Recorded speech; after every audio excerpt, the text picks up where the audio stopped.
Hey guys, Sean Pruitt here, president of Kingdom Exploration. Today we have with us the former senior staff geologist for Hunt Oil and also the former advanced senior geologist for Marathon Oil. Say hello, Kevin. Hey, everybody. It's good to see you today and discuss this project. And so today we're going to be discussing our current 50 well oil project in New York. Okay. Now, as you can see here, this is a map, and we're going to talk about simply why did we choose this location? Why are we out here?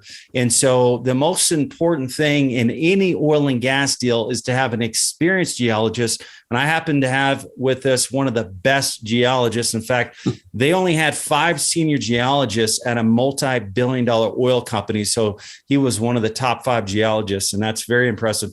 So Kevin, tell us what exactly are we looking at here? What we're looking at is an area in southwestern New York, very close to where the first American oil well was found in 1859.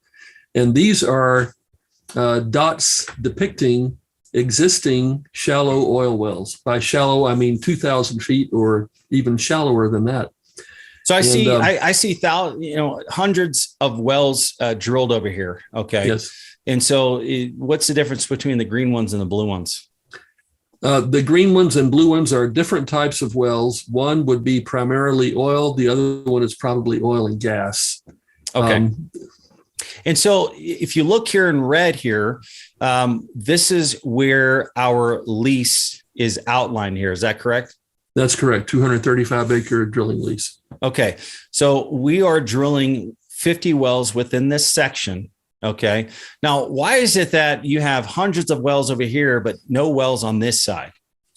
If you look at the map and observe the contour lines, that's those light gray lines that are prominent throughout the map. You'll see that the ones on the left of the creek, the river, are spread farther than the ones on the right. That means the terrain on the left was a lot more amenable to trucks and transport and has more and better roads than the area on the right, which has more pronounced topography to it. Now, so in other words, they back then they didn't have the ability to put heavy equipment on a high steep like that. That's correct, because they weren't able to cut the roads that you need to cut on a steeper grade. But that stopped being a problem about 30 years ago. Understood. Okay.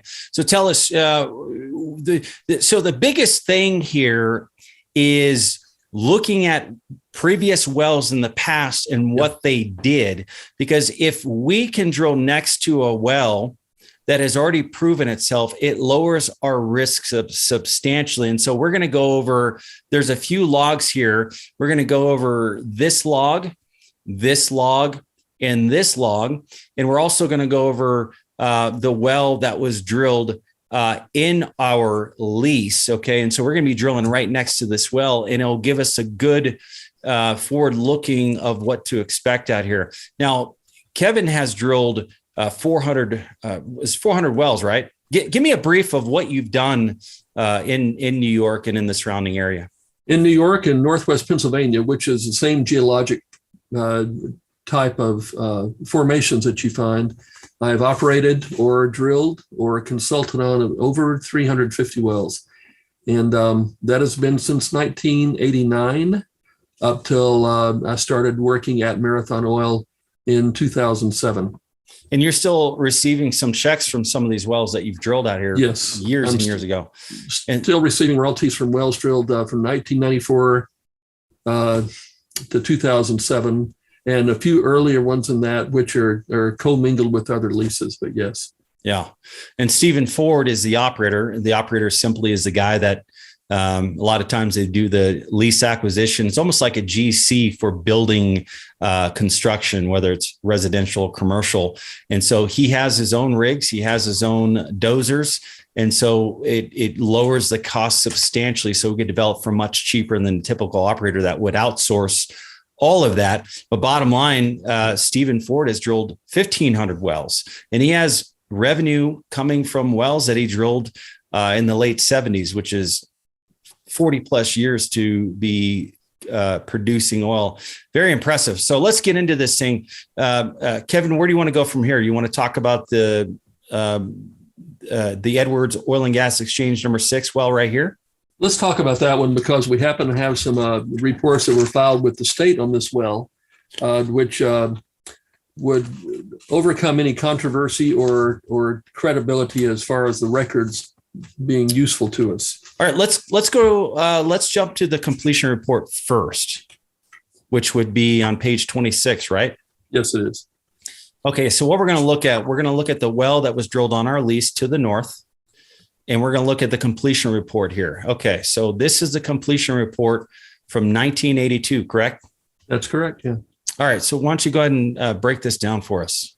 Okay, what this is a report of how the well produced when it was first perforated, fracked, and placed online. And the state requires that you file a report as to where you completed the well, that is to say, which formations produce within the well, and the rate of production at which the formation produced. And they also want to know the exact depths of where you put your fracks and perforations. So this one form covers all that. So right here, it shows that from 890 feet to 895, they fracked that zone, correct? That's right. And 22 barrels per minute. That's probably about it's about 800 gallons per minute they injected into that formation with frac sand and a water mix. And they did this over an additional 6 intervals as well, but all of them are within the same formation, the Fulmer Valley, which is the zone from which most of the shallow wells out here produce from. And you'll see these wells are producing from a zone that's only 900 to 950 feet deep. But back in the 60s, 70s, 80s, actually back from the turn of the century, this was one of the 2 zones from which wells produced. They did not bother to drill deeper. They went as deep as their cable tool rigs could go. This well, for instance, took over 4 months just to drill 970 feet. Nope, 4 months. You could drill 4 months. You'll see. And today we could drill 2,000 feet. And easily in 2 days, certainly. That's amazing. So, what this report, this completion report, is telling us essentially is that in 1982 they produced in a zone called the Fulmer Valley at 890 feet to 895, which is a 5-foot section, and they fracked it 22 barrels of fluid with 2040 sand. Okay, and so and they were able to produce 14. It shows here, I'm going to point at it here, 14 barrels of oil and 50 MCF per day. That was the initial production. Okay. Right. That's from the entire interval from 890 to 951, Sean. 890 to 951. Okay. Right. Forgive me. That's all right. So they completed that one zone. Yes. With 19. So here's the point here. Okay.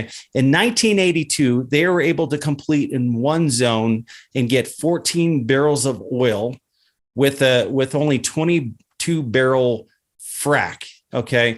Now the argument is it's simply if we drill that same well today with today's technology, and instead of completing in one zone, completing in 7 zones, I would assume and expect that we can produce a lot more oil and gas. Would you agree to that, Kevin? Can you? That is. Now, we consider this to be one zone, Sean, from 890 to 951 is one of the 7 sand formations that you can find in this area.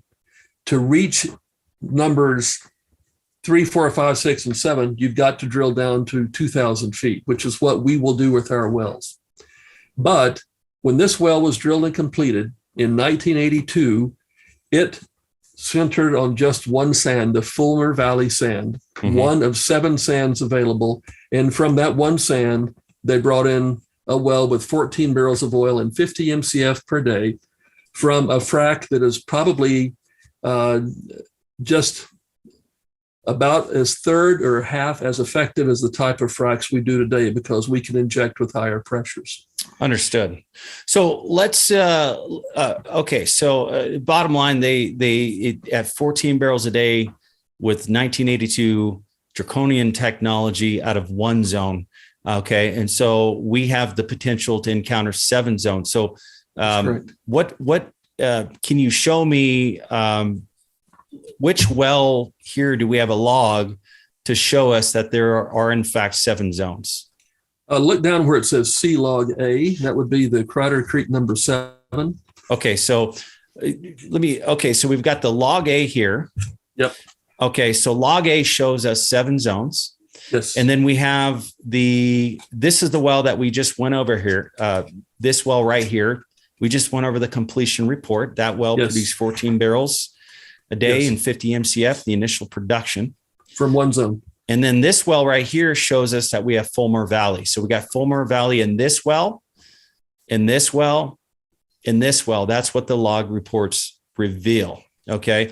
And so we're going to look at log A here to show us the 7 zones that we can encounter out here. So which page do I need to go to? 15. All right. So let's go to page 15. Okay, I'm here. Okay. Now, what you're looking at on page 15 is the 2 uppermost sands to be found in this area. They're only at 700 and 800 feet. The upper one is the Bradford second sand. It's a gas and oil sand. And the logs are indicating that this is a clean sand with oil and gas present. Now, if you pull down a little farther, okay, you'll see the penny sand, which is an oil sand. This is a good rich sand of about 25 feet thickness. And those of you who look at oil and gas logs out there can see that we have clean sand indicated on the left and presence of hydrocarbon indicated on the right with the density and resistivity logs. Okay, on the next page. Okay, so, and I want to make sure that the people looking at this thing understand. Okay, so we're looking at the logs for this well right here. Now, a log simply, I like to explain it like this. Imagine one of those old school looking microphones that you would see on a stage back in the 40s or 50s. Imagine them hanging that upside down or running it all the way down the wellbore, and they send out these frequencies, and those frequencies come back and are printed into what's called a log, which is, this is a log right here.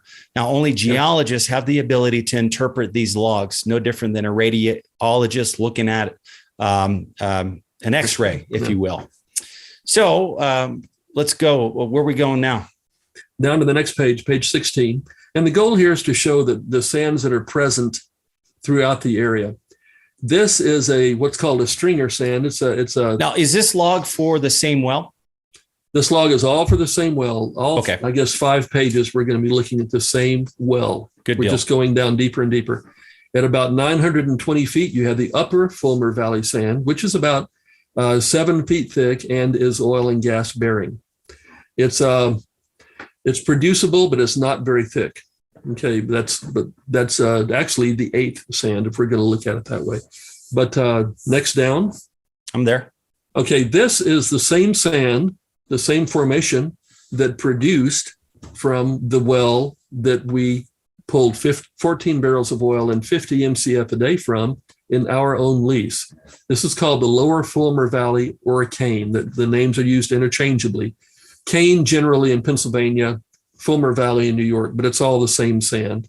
And the log right here looks very similar to the log that was made on our own lease. So the sand is very consistent and omnipresent throughout the area. So this log right here is in the well to the southwest, but this is the same zone that this well right here that produced 14 barrels of oil a day and 50 MCF. For 37 years, I might add. For 37 years. Wow. Yeah.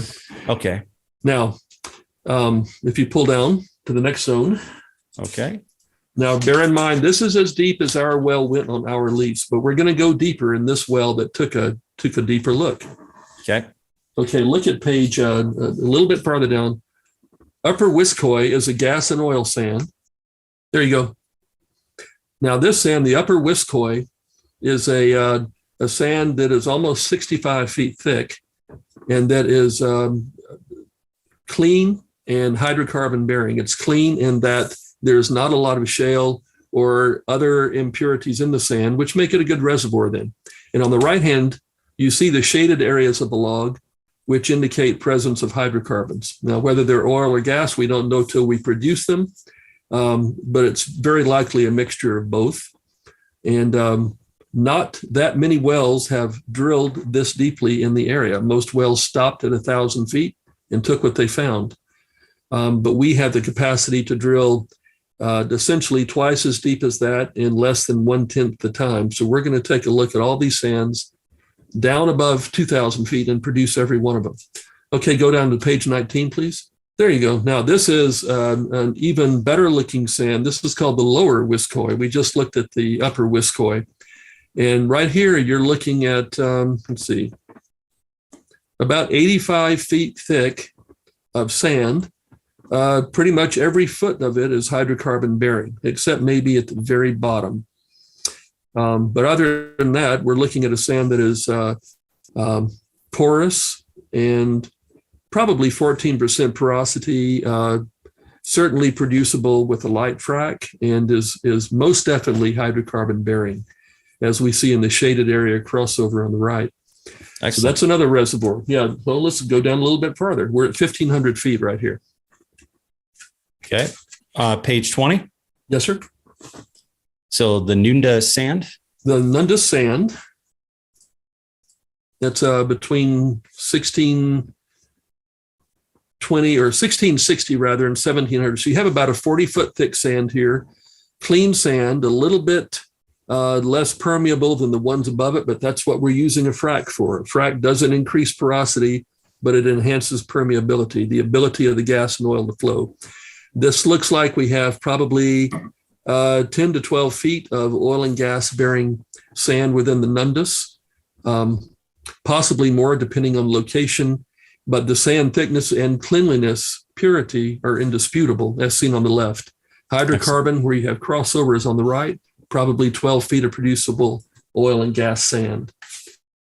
Excellent. So multiple zones below those that were produced in the earlier years, and each of those multiple zones is at least as thick as the sands that have traditionally supported wells for 3 or 4 decades at a time.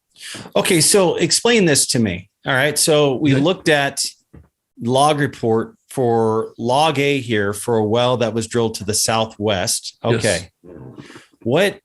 What does it matter if they encountered 7 zones in that well? What is that in relation to our section here? Well, every well that took the opportunity to drill 2,000 feet deep saw 7 producible zones in this area. Now, that's whether it was an old well or a new well. And by old, I mean pre-1960. By new, I mean essentially 1980 and later. But all of those wells that drilled to 2,000 feet saw 7 different producible zones, and every well that drilled that deep saw exactly the same zones in every well. What this means, and you're talking about, so which wells, when you say every well, which wells you're referring to? You're referring to all these wells?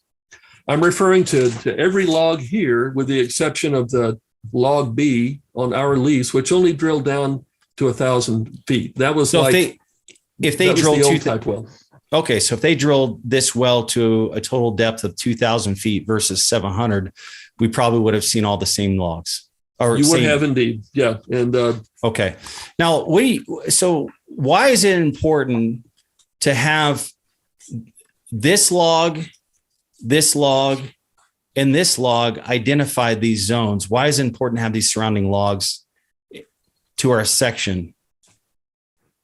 We need to show that the sands that produce oil and gas are present in all places and in all directions. If we establish that, which we have here, then it gives you confidence that you'll find those reservoirs anywhere you drill in the immediate area, and certainly anywhere you drill on the lease, because we have shown in 6 different wells here, 3 of which we have the actual logs for, and 1 of which we have an actual completion and log analysis for.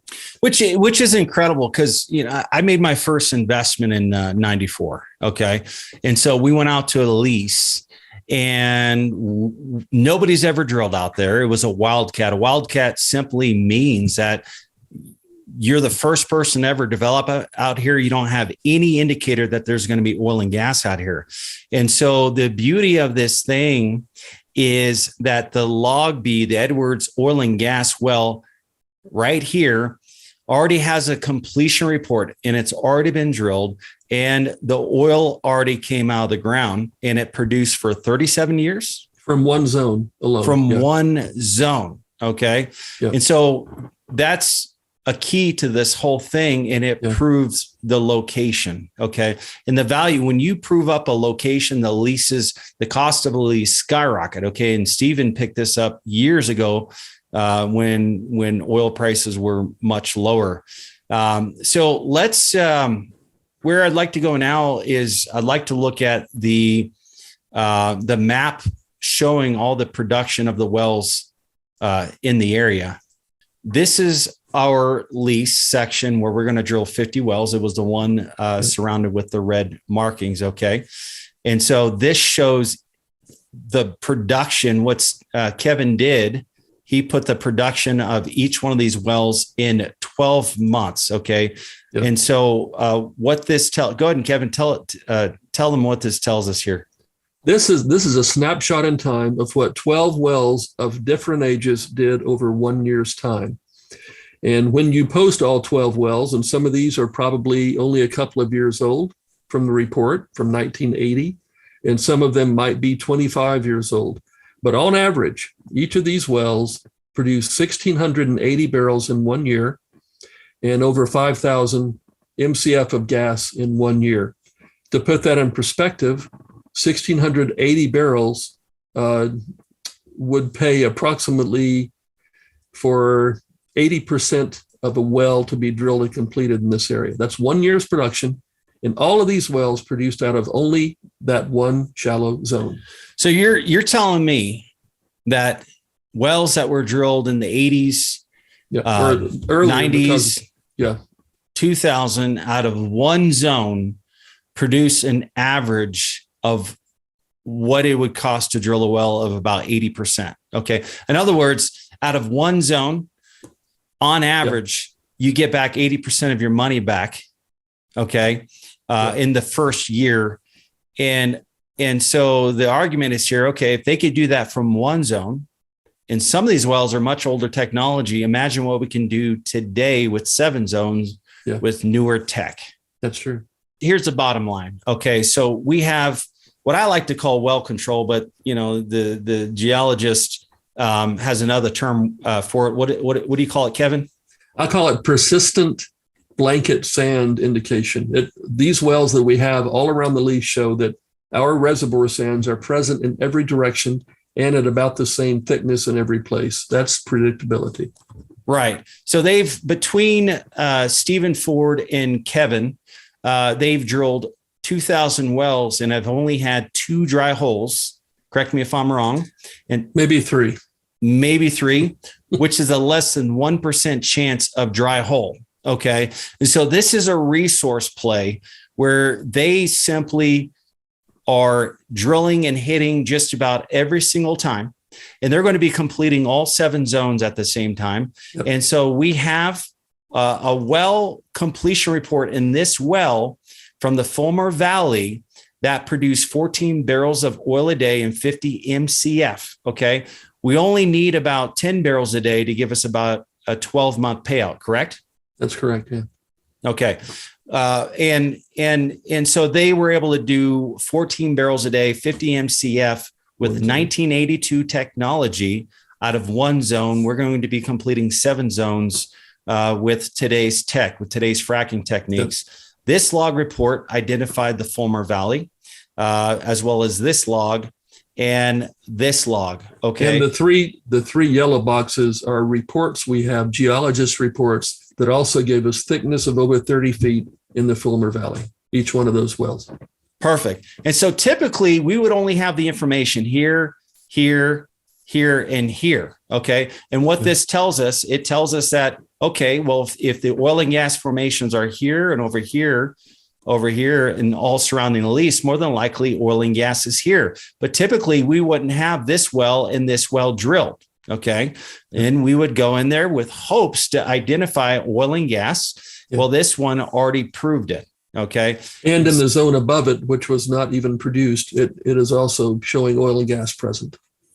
Exactly. And so they had several wells indicated by Kevin that the average well produced how much in a year? 1,680 barrels average out of 12 random wells for which we had production reports. Which is at about an 80% payout out of one zone. Okay. Yep. So, all right, guys, in 1 year. Yeah. So if you guys have any questions or concerns, feel free to call me or Kevin or even Stephen Ford, the operator. We'd love to discuss it with you. If you don't have the project yet, we could send it to you. But Kevin, I really appreciate your time. Thanks for having me. And I enjoyed being here today. Good deal. All right. We'll talk to you guys soon. Thanks.